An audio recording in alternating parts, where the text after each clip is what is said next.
प्यारे दोस्तों, जन्नतुल बकी में अफ्तारी से पहले क्या बड़ा मौजज़ा रूनुमा हुआ। खुदारा कमजोर दिल अफराद और बच्चे ये वीडियो हरगिज ना देखें। अस्तगफिरुल्लाह। मौजज़ा टीवी ऑफिशियल के मोहतरम देखने और सुनने वालों, अस्सलाम वालेकुम।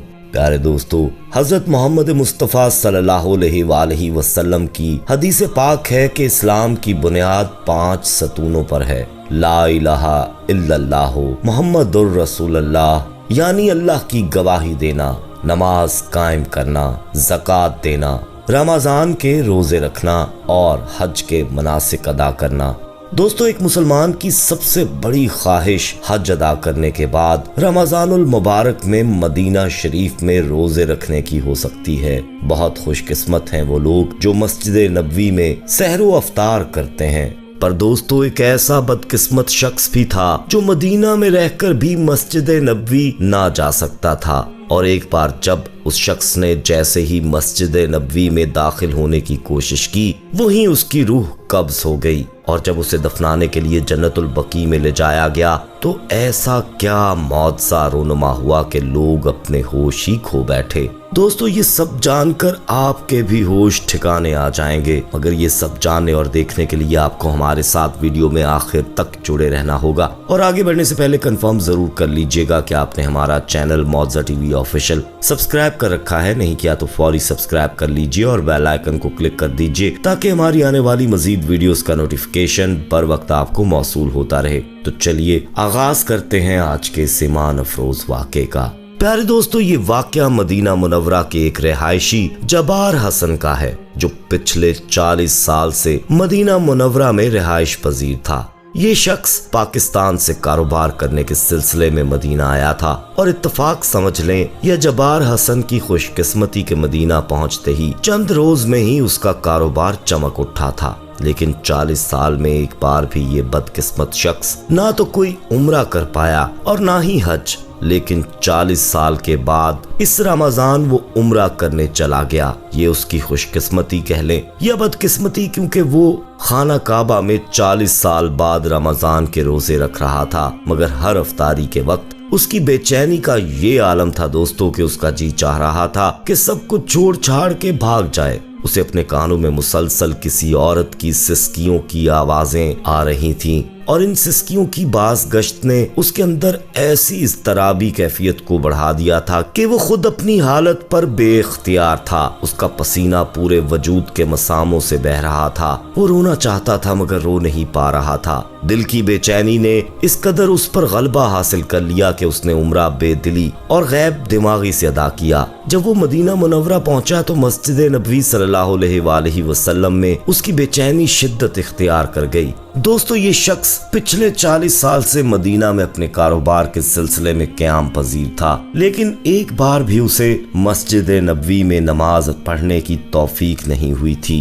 जी हाँ दोस्तों, ये बात शायद सुनने वालों को बहुत अजीब और एक मन खड़त बात लगे, लेकिन ये सच है कि वो शख्स मदीने कारोबार की गर्ज से आया था, लेकिन वो एक गुनाह करके पाकिस्तान से मदीना पहुंचा था। अल्लाह ने पैसा और तरक्की तो खूब दी, लेकिन कभी भी मस्जिद नबवी में नमाज की तौफीक नहीं दी, ना ही उम्रा करने की और ना ही हज। इस बात का जिक्र जबार हुसैन कई बार अपने दोस्तों से कर चुका था कि उसने इन 40 सालों में कभी भी मस्जिद नबवी में कदम नहीं रखा। जब भी मस्जिद नबवी में जाने का इरादा करता था, उसे कोई न कोई दुनियावी काम ऐसा पड़ जाता था कि वो मस्जिद नबवी में जा ही नहीं पाता। अगर वहां जाकर नमाज पढ़ने के लिए घर से निकला तो रास्ते में ही उसे कोई ऐसा काम पड़ जाता है कि उसे मस्जिद में जाने की तौफीक नहीं हो पाती। मगर आज दोस्तों, रमजान में उम्रा की अदायगी के बाद जब वो वापस मदीना मुनव्वरा में दाखिल हुआ तो उसका दिल चाहा कि वो मस्जिद नबवी का भी दीदार करे और वहां पर अफ्तारी करके एक बार नमाज अदा करे। अफ्तारी में बहुत कम वक्त बाकी था, मगर जूं जूं उसके कदम मस्जिद की जानिब बढ़ रहे थे, उसकी बेचैनी और इज़्तराबी कैफियत बढ़ती चली जा रही थी। दोस्तों, इस जबार हसन नामी शख्स ने ऐसा भी पाकिस्तान में क्या गुनाह किया था जिसकी वजह से उससे अल्लाह ने ये तौफीक ही छीन ली कि वो मस्जिद नबवी में सजदा रेज हो सके। जी तो दोस्तों, हम इस वाक़े को आगे बढ़ाते हैं कि जब जब्बार हसन मस्जिद के करीब पहुंचा, उसकी बेचैनी शिद्दत इख्तियार कर गई। वो समझ नहीं पा रहा था कि उस पर कौन सी बेचैनी लाहक है, वो कौन सी सिस्कियां हैं जो उसे दौराने उम्रा और अफ्तारी के वक्त भी सुनाई देती रहीं और जिसकी वजह से उसके अंदर बेचैनी अरूज पर है। वो जूं ही मस्जिद के अंदर दाखिल हुआ तो उसका जिस्म गोया किसी आग में झुलसने लगा। उसकी आंखें एक पल में फिर गईं और वो एक हल्की सी हिचकी लेके वही मस्जिद नबवी के दाखिली दरवाजे के पास गिर गया।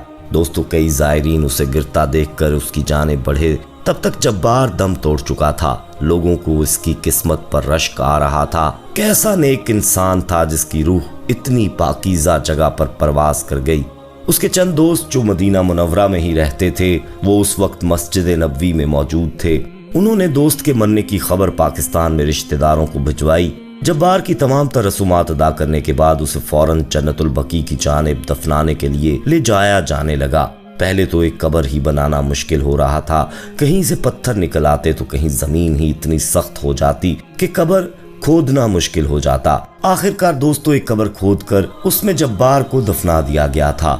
सभी लोग वापस घरों को चले आए थे, मगर अगली ही रात से कब्र के पास अजीबो गरीब आवाजें आने लगी थीं। जो भी जब्बार की कब्र के पास से गुजरता तो अंदर से रोने की और चिल्लाने की आवाजें आने लगती।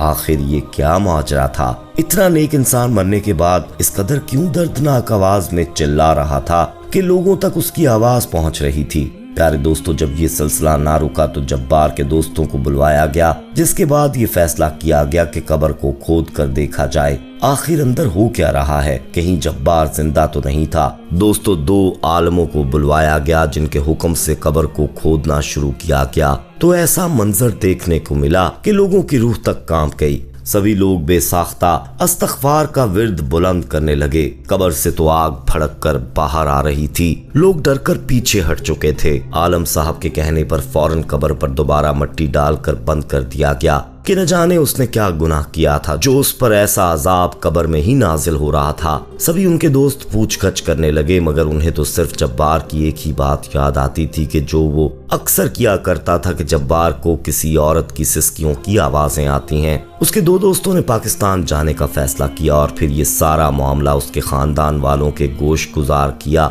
सभी ने कहा कि वो बहुत नेक शख्स था, मगर जब ये खबर उसकी बहन तक पहुंची तो वो फूट फूट कर रोने लगी। वो गरीब बहन एक बोसीदा से घर में यतीम बच्चों के साथ रहती थी। जब उससे पूछा गया तो जो इंकशाफ उसने किया वो सुनकर सबकी आंखें अश्कबार हो गईं। दोस्तों, जब्बार की बेवा बहन कहने लगी कि मेरे बाप की बहुत जायदाद थी जो उन्होंने मेरे इकलौते भाई जब्बार और मेरे नाम की थी, मगर अब्बा के मरने के बाद भाई ने वो सारी जायदाद अपने नाम करवा ली। मेरा शौहर कैंसर का मरीज था। सारी जमा पूंजी उसके इलाज में लग गई थी। मैंने जब भाई से अपना हिस्सा मांगा तो उसने देने से इनकार कर दिया और बोला कि इसमें तुम्हारा कोई हक नहीं। शौहर की बिगड़ती हालत देखकर मैं भाई के कदमों में गिर गई। घर में तो अनाज का एक दाना नहीं बचा था, मगर उस दिन भाई ने मुझे धुतकार दिया और ठोकरें मारकर वहां से चला गया। उसने सारी जायदाद बेची और फिर मदीना जाकर रहने लगा। मेरा शौहर कई साल इस बीमारी से लड़ने के बाद मर गया और मैं अपने बच्चों का पेट पालने की खातिर लोगों के घरों का काम करके गुजारा करने लगी।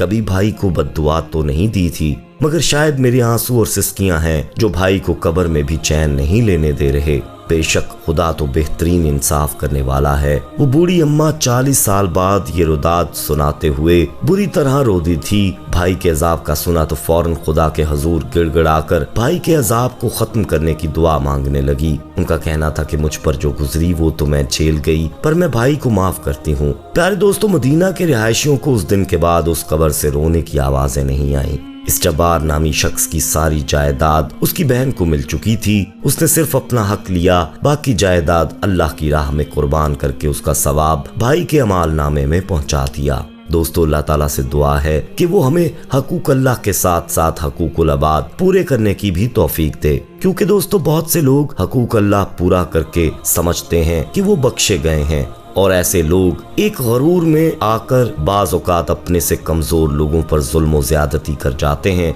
जबकि दोस्तों अल्लाह ताला हकूक अल्लाह तो शायद माफ फरमा दें, मगर हकूकुल अबाद माफ नहीं फरमाएंगे। अगर आपके बायस किसी का दिल दुखा हो और उसने आपको माफ ना किया हो, तो जब तक उस शख्स ने आपको माफ नहीं किया, अल्लाह भी माफ नहीं करेगा। इस रमजान के रोजों के साथ दोस्तों अपने दिल में ये नियत करें कि आपकी जुबान से या अमल से किसी की दिल आजारी नहीं होगी, और सोचें कि अगर ऐसा कुछ हुआ हो तो अभी भी वक्त है, उस शख्स से माफी मांग लें और तौबा कर लें, और जितनी हो सके अपने से कमजोर लोगों की मदद करें। अल्लाह ताला सबको तौफीक अता फरमाए कि वो अल्लाह की राह में बहुत बांट सकें। आमीन या रब्बुल आलमीन। दोस्तों कमेंट में आमीन लिखिएगा और अपनी राय भी जरूर दीजिएगा, और इस वीडियो को ज्यादा से ज्यादा लाइक करते हुए दोस्तों के साथ शेयर कीजिएगा। जाते जाते एक बार फिर कंफर्म कर लीजिएगा कि आपने हमारा चैनल मौजा टीवी ऑफिशियल सब्सक्राइब कर रखा है, नहीं किया तो फौरी सब्सक्राइब कर लीजिए और बेल आइकन को क्लिक कर दीजिएगा, ताकि हमारी आने वाली मजीद वीडियोस का नोटिफिकेशन बर वक्त आपको मौसूल होता रहे। अपना बहुत ख्याल रखिएगा और उनका भी जिनका कोई ख्याल नहीं रखता। आने वाली वीडियो में दोबारा आपसे मुलाकात होगी, तब तक के लिए अल्लाह निगहबान।